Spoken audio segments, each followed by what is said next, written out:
开始第一辆车做了1年嘛，现在第4代车，我1个礼拜可以做出1辆。基于餐车的餐饮品牌逻辑上面，我认知又不一样了。肯定很多朋友说，哎，你这人太多变了。但是变化是无处不在的，但是你的主心轴有没有变，这个非常重要。不是主心轴去变，我还是餐车这个行业。那我没有做餐饮这一块，很大的一个原因是我需要时间，我不能被这个餐车给困住。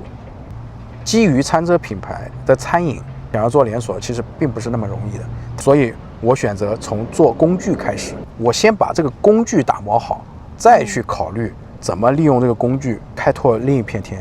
那又是怎么卖出去的呢？你怎么去找客户啊？也是经过很长一段时间的这个磨练，因为你第一辆车出来肯定很粗糙嘛，因为所有的东西，水电、煤气，包括上面的电焊，都是我从头开始的。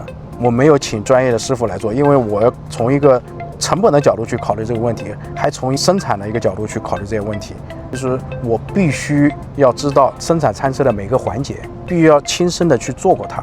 只有这样的，我才能在以后的工作当中总结到经验，然后从每个点上去节约成本。我朋友讲的，我第一辆车手搓出来了。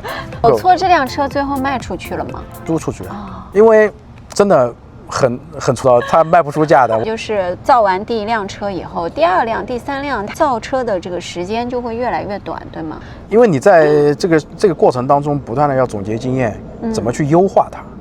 因为你的目标是要量产。